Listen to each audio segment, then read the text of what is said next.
حضرت ابو قتادہ رضی اللہ تعالیٰ عنہ سے روایت ہے کہ رسول اللہ صلی اللہ علیہ وسلم نے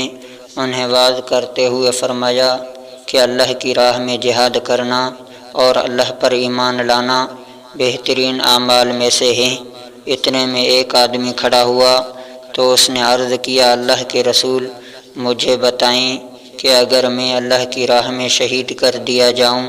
تو کیا میرے گناہ معاف کر دیے جائیں گے؟ رسول اللہ صلی اللہ علیہ وسلم نے اسے فرمایا، ہاں، اگر تو اس حال میں شہید کر دیا جائے کہ تو صبر کرنے والا، ثواب کی امید رکھنے والا، آگے بڑھنے والا ہو اور پیچھے ہٹنے والا نہ ہو۔ پھر رسول اللہ صلی اللہ علیہ وسلم نے فرمایا، تم نے کیا کہا تھا؟ اس نے عرض کیا، آپ مجھے بتائیں، اگر میں اللہ کی راہ میں شہید کر دیا جاؤں تو کیا میرے گناہ معاف کر دیے جائیں گے؟ رسول اللہ صلی اللہ علیہ وسلم نے فرمایا، ہاں، تو صبر کرنے والا، ثواب کی امید رکھنے والا، پیش قدمی کرنے والا ہو اور پیچھے ہٹنے والا نہ ہو،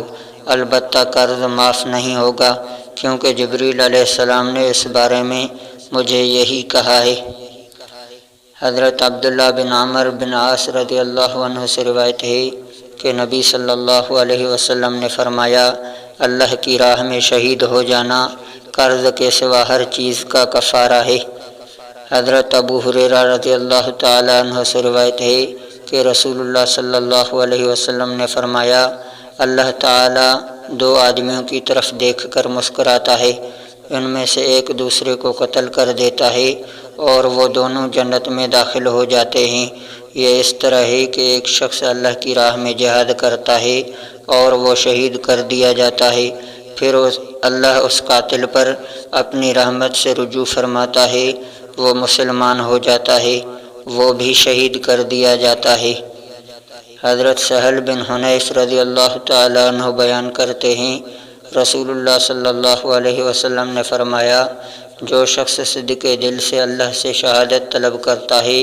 تو وہ اسے شہداء کے مقام پر پہنچا دیتا ہے، خواہ اسے اپنے بستر پر موت آئے۔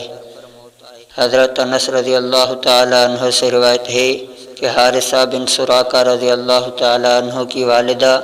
ربیہ بنت برا نبی صلی اللہ علیہ وسلم کی خدمت میں حاضر ہوئیں اور انہوں نے عرض کیا، اللہ کے رسول، کیا آپ مجھے حارثہ رضی اللہ تعالیٰ عنہ کے متعلق نہیں بتائیں گے؟ وہ غزوہ بدر میں شہید کر دیے گئے تھے،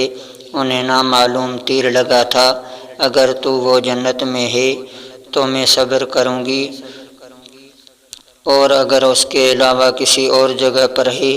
تو پھر میں ان پر خوب روؤں گی۔ آپ صلی اللہ علیہ وسلم نے فرمایا،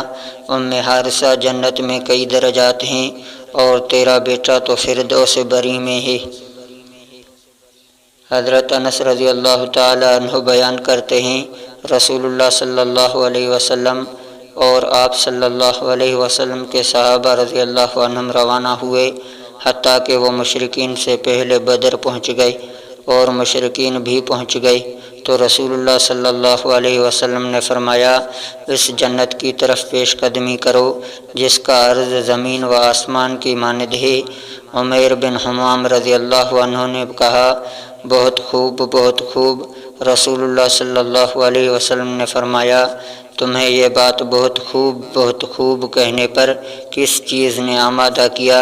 انہوں نے عرض کیا، اللہ کے رسول، اللہ کی قسم، صرف اس امید نے کہ میں بھی جنتیوں میں سے ہو جاؤں۔ آپ صلی اللہ علیہ وسلم نے فرمایا، تم جنتیوں میں سے ہو۔